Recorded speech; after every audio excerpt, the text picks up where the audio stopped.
Name, Be More Kansas City Podcast. Purpose, look out for each other. Spend locally.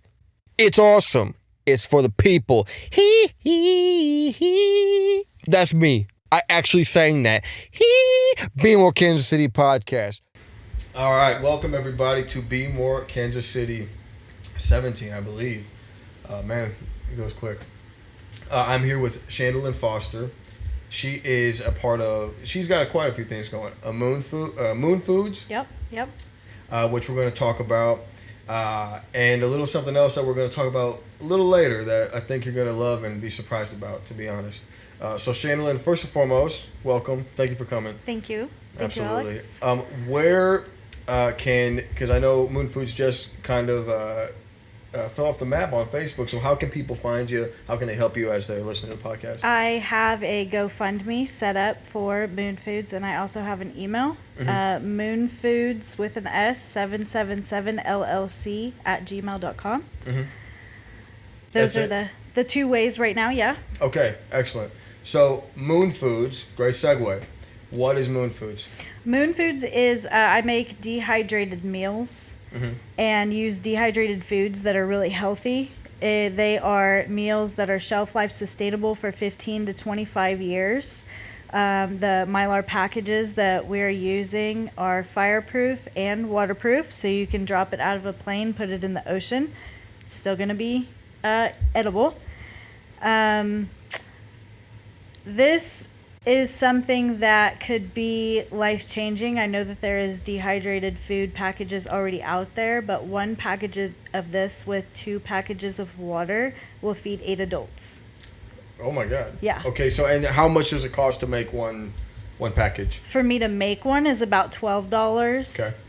And I would like to try to get $3,000 so I can feed 3,200 people in Ukraine.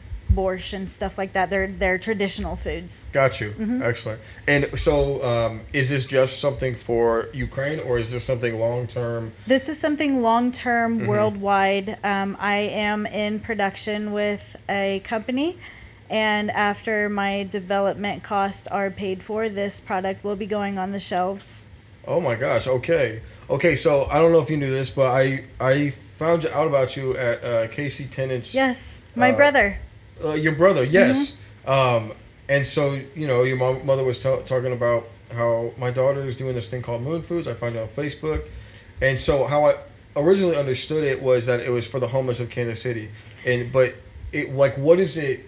I know you're doing it to help, but who is it for? It's for everybody. For everybody. I know what it is like to be a hungry child, a hungry teenager, a hungry adult, a single mom trying to raise kids. It's expensive. It's hard. So what I want to do is originally Moon Foods was to feed Ukrainians because my heart they touched me so much. Are you Ukrainian? I'm not. Okay. The story of just what was going on was so touching. So I started Moon Foods, and the GoFundMe stalled. So I put a couple of greenhouses up in a couple of different states, and I am currently growing food. I have one right here in Kansas City, and I am growing a ton of food so that I can give it to the homeless shelter if they open back up here. Got you. That's incredible. Mm-hmm. Oh my God. So you're growing all this food around the states, and right now you're just giving it away. Yes. My God, that's incredible. Yes. And how are you funding it? Myself. Through the GoFundMe? Myself, yes. Okay. The GoFundMe stalled. Okay. And I wasn't advertising it, so it's really just been on my own. And it's getting noticed. My neighbors are noticing. They're always coming over trying to pick some strawberries or something. It's so cool. But nice. I had to take about 10 steps back from what I was doing because the GoFundMe stalled, but I am now growing my own food. Just took it in your own hands. Yeah. I love that. I love that. I feel like, so I used to have a studio out Falcon Point when I was telling you I was staying there. And so I dedicated the whole entire bedroom for the studio, and I was sleeping in the kitchen. My bed was in the kitchen. But we were just grinding it out. And It was a lot of fun. And we had the studio, and then we kind of felt like it stalled out because I moved here. Yeah. Now we're starting back from scratch, but now you see we're building a little bit more. Right, but it's even better the second time around, right? Yeah. You already know what you're doing. Exactly. Because I brought on Luke, and thank you so much, Luke, for coming to be a part of this. Because as you can see, we're developing a full production now, so I'm super excited. And super nice. The whole point of the podcast and the company in general is to get people like you doing things for people, just other people, because you want to, because it's the kind of thing to do and it's the right thing to do. Like, that's why we're here. So you're helping us and I'm helping you. I appreciate you. Thank you. In this day and age, it's all about rehumanization. We have so much dehumanization going on social media. Somewhere we have to start rehumanizing because this culture needs a huge shift. I agree. So when your mom was talking to me about with the homeless, because I've have an affinity at this point in my life with helping homeless people find shelter. You know what I mean? It just seems like a crazy thing to conceive, to be without a house, without somewhere to sleep. It's just insane. Especially now with 110-degree weather, and then when it comes to wintertime, 0, -10. It's just insane. So I was absolutely enamored with what you were doing. I was confused and all that, but when I travel, I go to the different parks. Like Colorado Springs is one of my favorite. Those homeless people are the most respectful.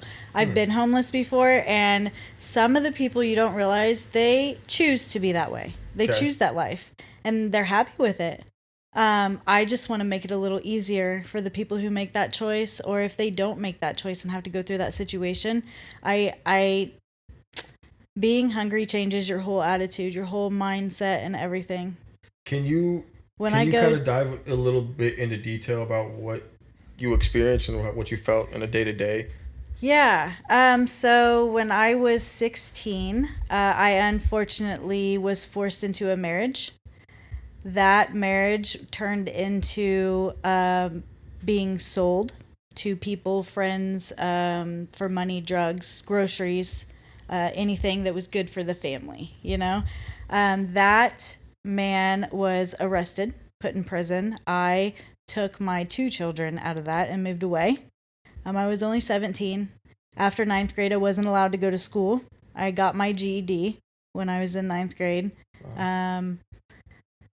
Then I went to find myself, and my oldest 2 are not even a year apart.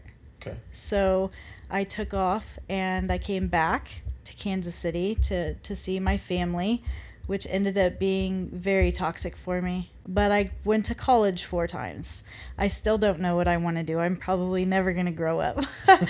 But I had responsibilities. I had these children and everything. And that small town where that happened was far behind me. But my daughter she's very vocal.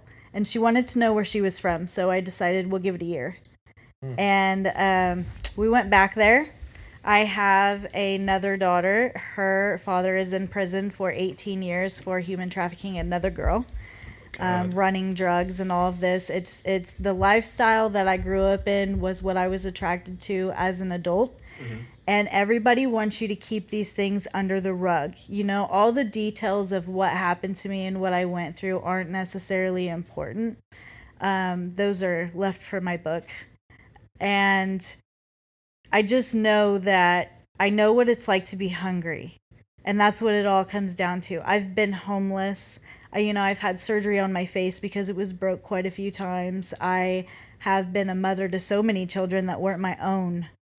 And I have had to call out so many people because I don't believe in hurting children. I believe they are sponges and we mold them and we make them. And if you want people to talk nicer about you, you should be nicer. That's what I believe. So I just really want to do something, and it all starts with my core memory is of being hungry. And if I can help others not be hungry by just going around and simply growing food, I will do that. If I can help others get out of that situation, I will do that as well. So that's extremely heavy. Why would you, because I imagine you've seen probably the worst that humanity can offer. Why would you give away things for good? Why do you believe still in doing good? Because I love, and love is stronger than what anybody else could do to me. You know, the physical marks, they stay, but they're lessons. The emotional stuff, I have turned it into lessons. If you think about it as lessons, then you're not a victim, you are a victory. And if you want to get out of that and you email me at Moon Foods and tell me it's a good day to have a good day, honey, we will start that process. I don't care if you are a woman, a man, a child. Men get emotionally and physically abused too. And if you just can't break that cycle because you don't know what else to do, I promise you, what you are fighting is nothing compared to the blessing. You're turning a mountain, a pebble into a mountain. Got you. And I've been there. I heard a story one time. I used to work at a rehab, and they said there was a drug addict in a hole, right? Well, he wanted to get out of that hole so bad. So everybody that walked past, he was like, please, help me get out of this hole. Help me. A preacher walked by, and he said, I can pray for you. But he couldn't get him out of the hole. A rich man walked by. He threw money down, but that couldn't get him out of the hole. Another drug addict walked by, and he said, oh, I know. And he jumped in the hole with him. And the first man was like, what are you doing? Now we're both in the hole. And he said, yeah, but I've been here before, and I can show you how to get out. Somebody who has been there can be a bigger asset to somebody who is going through it than somebody like these social workers who just tell you, oh, it's okay, it's not. 400,000 little girls were married to older men under the age of 16 since 2012 in the United States alone. Under the age of 16, you said? Under the age of 16. We have to talk about this. We have to stop it. So that reminded me of, as we've been texting, you keep putting this hashtag, let's talk about it. Hashtag, let's talk about it. Let's talk about it. What is that? Let's talk about it, because these are the thing that get swept under the rug. And if you have to stay silent, 50% of the silent people are the ones who die. The 50% of the people who stay silent, woman, child, man, they don't get out of it. You know, there's several stories that you don't get told. There's a couple in California where the woman broke that man down so much he committed suicide. You know, the little boy whose stepmom fed him to the pigs right here in Kansas City. Yeah. These are because we're told to stay silent. We are told to stay silent, and we don't know what else to do. I will be that voice. I will be that voice. Tell me about it. Let me help you. I'm here and I'm listening. And I'm not the one who's going to sweep it under the rug. Who do you go to? If somebody comes and talks to you, who do you go to? How can we help? By donating to my GoFund Me, that would be a really good start. Email me. There are ways to help. Honestly, I got my very first credit card. When? And just now? Recently? 2 weeks ago. Okay. I got my very first credit card, and everything on that credit card goes towards getting people out of these situations. I've bought plane tickets. I've bought bus tickets. Wow. I will drive in the middle of the night, and if you knock on my window and tell me it's a good day to have a good day, let's go. Okay. I know places to take you. If it's 10 hours away or 3 hours away, I know these places. These are my friends. We can help you. That. We can help you. I'm actually going to a benefit here in 2 weeks. It's a motorcycle rally, and it's for sex trafficking. No kidding. Harley, by any chance? Or is it just bikers? But just bikers. Just bikers. Meeting at the Worth Harley Davidson. Yeah. Okay, I got you. But it's a big deal.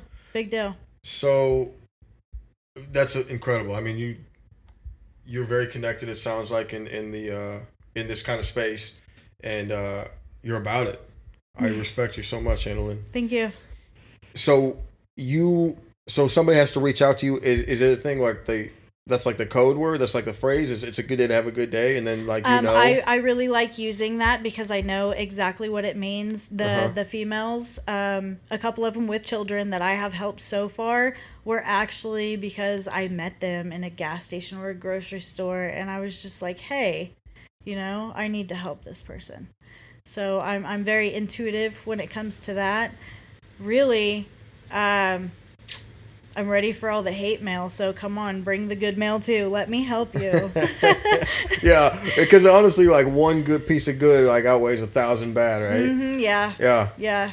So, gosh, okay. So, but it doesn't necessarily mean like they don't have to email you. It's a good day to have a good day to like for you to like be like okay. No, Okay. I'll read all of them. Got you. If it starts out hateful, I'm probably gonna delete it. But Sure. if you really like are like, hey, I don't even want help right now. I'm not ready. Just talk me through this. I will help you. Who would possibly be hating? Like what? Why would they be hating about? So, I was on trial for 6 months at the beginning of the year because I tried to get away from a man who had me thrown in jail. Were you married to the man? No, he was a narcissist, Uh-huh. and I was married. Uh-huh. Got married in 2019, and in 2020 he decided that it wasn't for him. He wasn't the family man anymore. Okay. And this other man just comes in and swooped me off my feet, took me to Puerto Rico and South Dakota, but as these trips were going on, he was getting meaner and meaner, and I was like, this doesn't feel good. This doesn't feel right. So as I was trying to get away from him, things got worse and worse. Like there was drugs going in my drinks, and then I was on drugs and I couldn't work at the rehab anymore. And then it was just a slow process of the more zombified I got, the more isolated I also became, and I just saw a repeating pattern in my life, and I had to break it.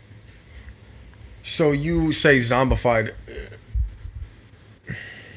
You Sometimes people don't choose to become drug addicts. right? Yes. Well, my question is that because so my brain's kind of working like quickly right now. I'm sorry if there's like a lull in the conversation, but the reason being is because there was I had another guest. Her name was Taylor. She had gotten flown out to Hawaii. Well, she lived with a man in Hawaii, and her story is very, very similar to yours in that over time, he just got worse and worse and worse and worse to the point of abusive. And it was more mental, emotional abuse than anything, but it was getting to a very unsafe physical state. Yeah. So my question is, as you go through something like that, when do you know, how do you know it's enough? Like what's your brain going through as something like that is happening to you? Okay, so as crazy as it sounds, it took the Facebook post I saw the day after getting out of jail. Okay? Okay. This person was the son of a detective and the brother of a cop, and my home was illegally searched. I was not treated good at the jail. I had a miscarriage in jail. I got no medical attention. I had a Is this Kansas infection. City? This was Atchison, Kansas. Atchison, Kansas. And I had civil suits for all of this. Okay. When it came down to the preliminary, I said I was not guilty because I wasn't guilty. This man tried to kill me. He fell, slipped. He slipped because my hair came out of the ponytail and had the knife in his back pocket, and it stabbed him.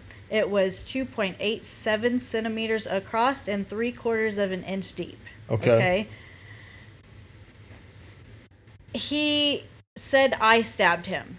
So then he changed his story at preliminary, and because of who he was connected to, I ended up with 2 aggravated assault with a deadly weapons, looking at 8 years in prison. And you attribute this to he had some connections that had some influence. Yes. They wouldn't give me my antidepressant medication in jail.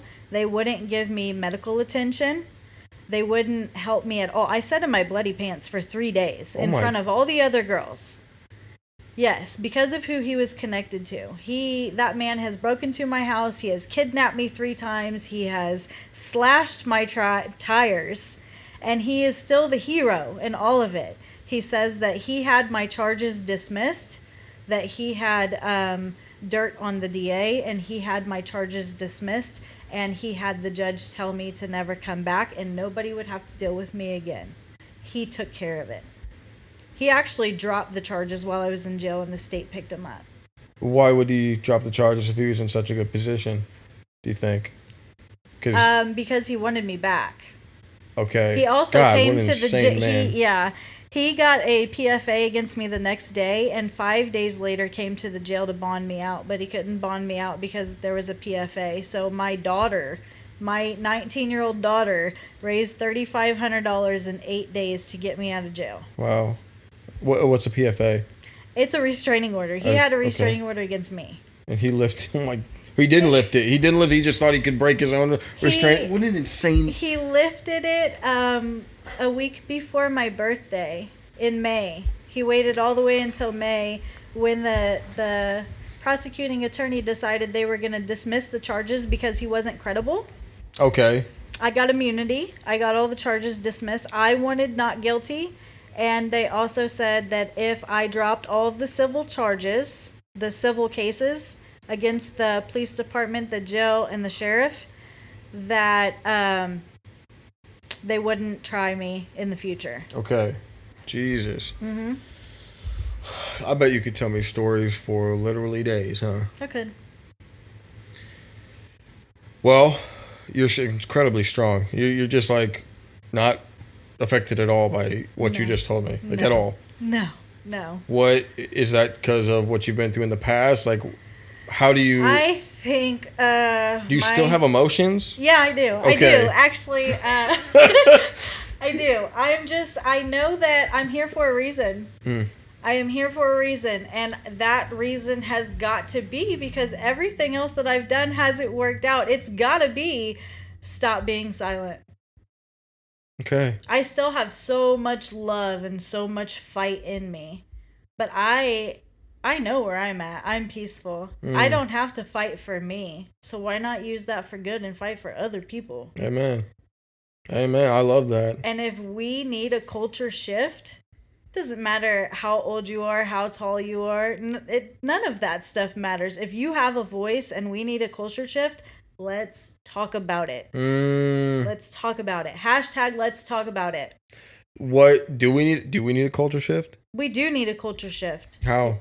I do not like cell phones. Okay. I think that if you don't like somebody, you should have to walk 1.5 miles across town to tell that person you don't like them. And by the time you get there, you're probably done thinking that because that was a long walk. You know what I'm saying? Uh-huh. We shouldn't be able to get in contact with each other so fast because we're human. We have these emotions and they fly all over the place. You know? Yeah, but that's not really realistic at this point. I know. So how do you take that ideology and turn it into something with a real world effect? So let's get on social media and start rehumanizing.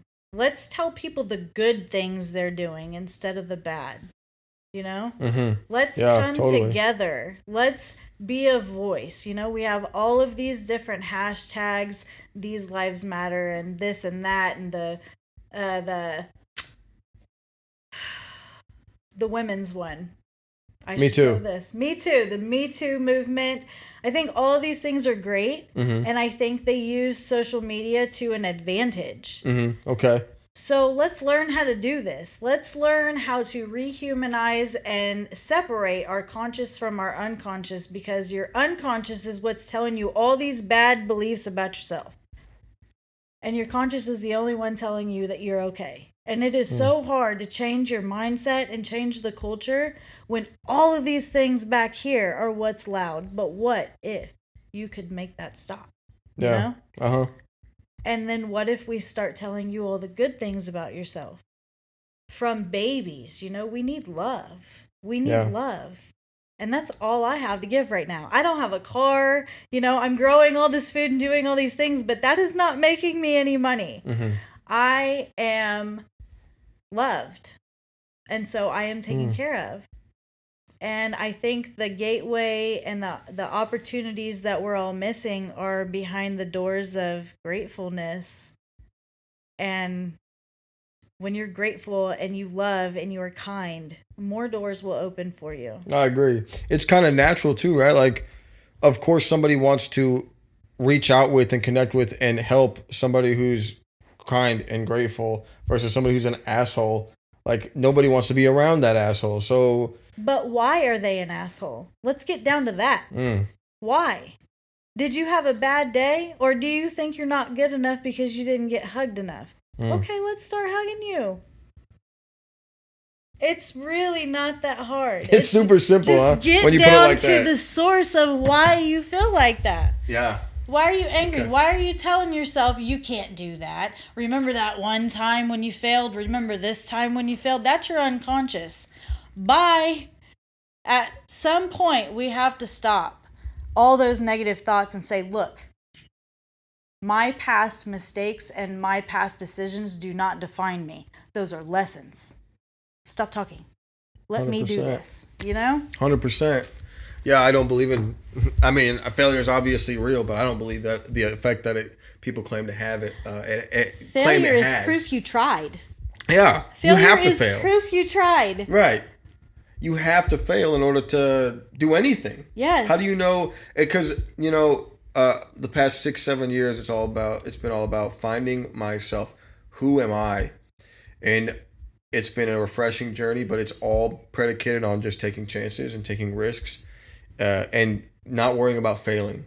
And gosh, I'm super grateful for everything I've been through and all the hardships and all that, because it's led me right here with you. It's perfect. That's exactly as it That's is. That's exactly how it's supposed to be. And so a question I want to ask before I forget the question, because you said you have an intuition, you can read people well. As people are wanting to help, what can they look out for? I had the executive director of Shelter Kansas City, Eric Berger, on. He's one of my first guests. He told me 75% of the homeless community is temporary homelessness, and you would never even know they were homeless. Yep. What can you see, and how do you go about talking to somebody who may need help in a human way? A lot of it is the reaction to my tattoos. If Okay. I see the same face on someone's face, like they recognize that feeling when they're looking at my tattoos, I will strike up a conversation with anybody. Okay. Do you mind if I see real quick? Here, I'm going to put this down. So, this is like emotions. This is what we go through with mental health. These I'm not good enough. Just when is it going to stop? The crying, the hopelessness. This is when you turn yourself around. Why? What do you mean? This moment right here is when you say, I'm not going to live like this anymore. Wow. That's an insane tattoo. This is the graduation of that moment. That's sick. This is walking away from that life. Good Lord.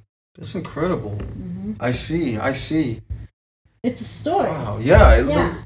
And then down here will be the mirror reflecting in the mirror like Snow White. Mm-hmm. And on the other side, she'll be sitting there, the spotlight's on her, and everything changes. It's the moments. So who did that work? Matthew Hawes. Is he KC? Hawes Inc., Hiawatha, Kansas. Hiawatha, Kansas. Okay, I was gonna say I'm not familiar with him. He's the man. How'd you meet him? I actually got branded. Right here it said Andy's Girl. Okay. By my former human trafficker, my former husband when I was 16, branded me. And I needed someone amazing to cover that up, because that was covering up a huge piece of my life. Yeah. And it was starting over. So it's really important that you found the right person to do the work. Yeah. And his work didn't look cartoony. It looked crisp. Super crisp. So I went to him and he put all the music notes and the beautiful purple and everything. And then I had him do the eye. Okay. And I gave him the idea. I was like, I want to do a huge mental health piece. I want to have leggings. And he was like, absolutely. So we started about a year and a half ago. We started on my leg. Okay. Why did you pick the purple for the flowers? My grandma and my cousin Gabby, who committed suicide a few years ago. When she was 15, she hung herself. God, I'm sorry to hear that. Mental health. Yeah. She couldn't get the help. Her parents were like, it makes you weak. Don't talk about it. Just cheer up, you know? How do you tell a depressed person just cheer up? It's impossible. How do you do that? How do they do that? You know what I mean? Like, you can say it, but how do they do that? Right, you gotta have to give them the get to the tools. bottom of it. You got to go inside. You got to go inside and stop all that back chatter. Yeah. I empathize with that so much. I feel like I know you, like, deeply, truly, because when I was a senior, my best friend at the time, he hung himself as well. And it was, had I known how to see it, I think I could have helped prevent it. Mm-hmm. He was giving gifts away, meaningful things, to all our entire little friend group, and he would touch base with me every once in a while. Hey, I love you, man. And then I remember he told a friend of mine back then that he said he was gonna do it. He said, I'm gonna kill myself, and we just didn't take it for what it was. It was just like he was sad and that was it, but he did it. And it's just so, mental health is so important, especially now in these times, like, where we have everything abundant to us. We can go to a gym with almost any capacity. We can get prescriptions for $4 a month if you just fill out the paper for a whole year. Yeah. You know, people don't know about this stuff though. When I was a in-home nurse, Mm-hmm. I worked for a couple for a year and a half, and I mean, we grew a really tight relationship. I was absolutely blown away, and this is when I started writing my book. They had a grandson who the parents chained up in a basement and gave ramen noodles because they couldn't afford his medication. Oh, they didn't God. know it was $4 a month. He was bipolar. I'm bipolar. I was like, I've been around this kid before, you know? He was super attached to me, and he would help me with things around the house that I would do. Mm-hmm. And I saw him, 3 or 4 times in that year and a half. And when I found that out, it broke my heart. And I asked him, I'm bipolar. Would you chain me up in a basement? And she said, oh, you can never work in this house again. You're crazy. Yeah. Because you advocated against not chaining a human being in the basement. Yeah. That's crazy. Yeah. Yeah. So, I'm curious to hear your perspective on, because it sounds like you've been in quite a few different industries around mental health, wellness, and what would you say, like, is done wrong? Stop medicating these people and start teaching them how to use their abilities. Everybody says, oh, they're special, they're special. We are special. We are special. Back in the days when the Indians had the land, they would take a schizophrenic to a shaman and teach him how to use those voices and listen to those voices. They didn't give him a bunch of pills. Before I was 21 years old, I had 300 different combinations of medication. I have tried to overdose 11 times on medications because I don't like how they make me feel. It took going out to the middle of absolutely nowhere to a 100,000-acre ranch to be able to see the stars with no lights and be with myself. Nobody could find me. Nobody could come get me. This is the life that I chose. And I had to learn how to shut all that back chatter off and listen to myself and love myself. And that was the best thing I have ever done in my life. You felt a freedom, a power in being by yourself on your own will? Yeah. A complete level up. Now, they say I have borderline personality disorder. What that means to me is I have core memories that have voices. Okay? And some of these voices tell me you're not good enough. And some of them tell me, good girl, Shanna Ray. And some of them tell me, you don't deserve this. Or be quiet. Go sit over there, be quiet. This is a secret, So if you have 5 of those and you have one telling you, it's okay, go this way. It's okay, do this, guiding you through your life, who are you going to listen to? Who are you going to believe? You're going to believe the majority. But these are not things that I did wrong. These are not reasons that I need to feel like this. These are reflections of others' characteristics. So why am I sorry? Why don't I deserve this life? I had to learn how to ask all of those questions. I had to write them down. The 5 biggest things I didn't like about myself that I believed. And then I had to dig in at this moment. That's the moment it always goes back to when I feel like that. Got you. Yeah. Have you gone to I don't have all therapy? that anymore, and I only take 1 medication. Incredible. Yeah. That's incredible. I Given went the from stories you told 9 me. to 1. Wow. And have you gone to therapy? Do you go to... Have you been ever to done several different counselors. I do go now, just so I know that I'm still on the right path. She holds me accountable Okay. for all of my decisions. Got you. Because I do have a calendar where I mark. There's like with bipolar, there's mania, which is way up here. You're invincible, and then there's the lows. You know, the depression and all of that. So I have a calendar, and I can see. You know. And when I'm like, oh, I'm going to go shopping and spend $200, I call that woman, and she's like, whoa, whoa, whoa. Go look at your calendar. You know, she holds me accountable. It's kind of... So on the calendar, it's kind of like you can predict when you're going to be feeling what feeling. Yeah. So And that's it's incredible. like that with all different kinds of mental health. You can record that. You can learn yourself, and you can use that. We have strengths that nobody else has. Yeah. You ain't lying. You know? So why not make those special? Instead of, oh, you're crazy, you're crazy. You know what? Come be my friend. Yeah. I need a little crazy in my life every once in a while. No lie. And I need people to be like, hey, don't get on that plane. Tomorrow you're going to feel different. Mm-hmm. You know? Yeah. Where's my people? Yes. They're out here being told, be quiet, you're crazy. Or chained up in a basement. So, hey, Moon Foods, get a hold of me. Moon Foods. Wow. Oh my God. So you were talking about the helping yourself and going to therapy. Something I did back when I was trying to address my traumas and push through that is I kept a journal. That was something I did back in the day. Important. Yeah. And it was exactly like tracking on the calendar of like, this is what I felt that day. And it was just expression. I let it out. Yes. And you know, not only does that calm you, it calms you because you don't have to hold that in. That's something you don't have to hold in. You already let it out when you put it on paper. Whether you burn it or you read it a year later, you know what else that does? It holds you accountable. Because if you read that later on, most of the time you can block that stuff out and you'll never think about it again.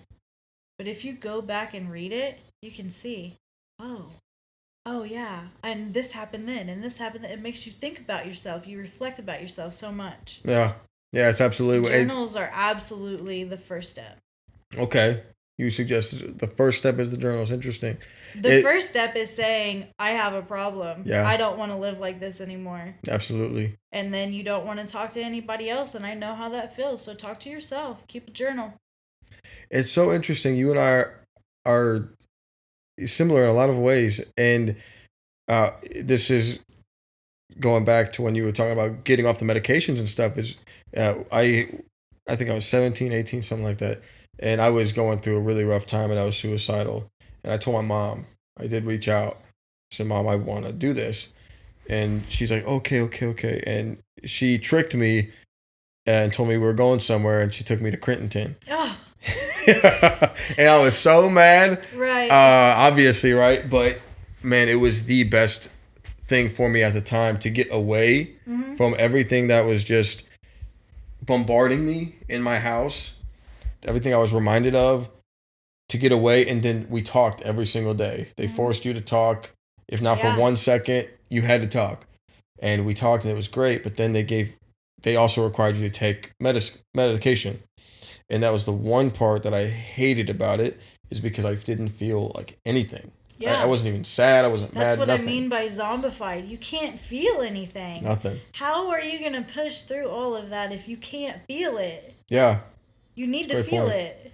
You need to feel it, yeah. You need to. Like, I honestly think, in all honesty, when you are done feeling like that and you take all that medication, the first place you need to go is rehab for 7 days, because it is just as hard to get off that medication as it is to get off drugs.